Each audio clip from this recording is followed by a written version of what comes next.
Hey everyone, the verdict came out. It was unanimous, guilty on all 7 counts. Basically, at about 7 p.m., we got word from the jury that they were interested in hearing or reading the transcripts from the 2 investors, Matt Huang and Robert Burrow-Gerety. And then at about 7:37 or 7:38, we got notice that there was a verdict. The verdict was read at about 7:45. I saw Joe Bankman and Barbara Freed basically in the pew kind of across the way from me. They reacted, as you could imagine, head in their hands, kind of, hands covering their faces and eyes.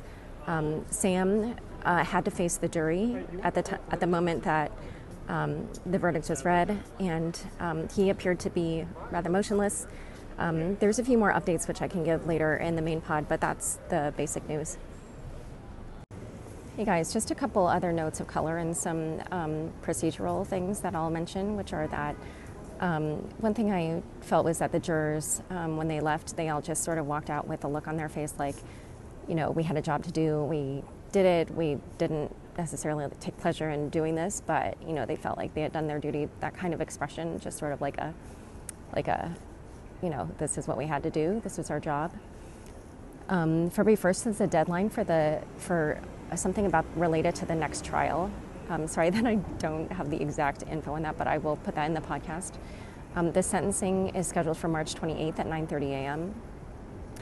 I guess the defense has to submit something for that, which is February 27th, the government also March 15th.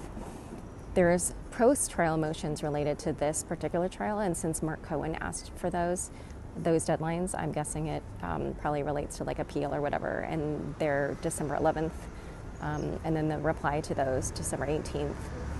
A little bit more on the reactions are that afterward I saw Mark Cohen and SBF whispering to each other back and forth after the jurors, frankly, after the judge walked out.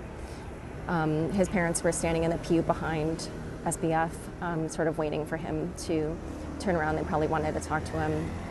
He eventually got led away, and right before he disappeared into the room that he goes into, he turned and looked at them and gave them a little smile. I saw Mark Cohen talk to the parents, sort of giving them a little bit of a nod and reassurance. And there's a big zoo of reporters back there. I don't know if you can see them all. Damian Williams gave a press conference, and he basically talked about how crime is crime. It doesn't matter if you do it with crypto or something else, that sort of thing. And we're now waiting here for one other thing. I'm not exactly sure what. I half expected the defense to come out and say something, but that hasn't happened, so I'm not sure why we're waiting. But basically, these are the scenes both from the courtroom and outside the courthouse.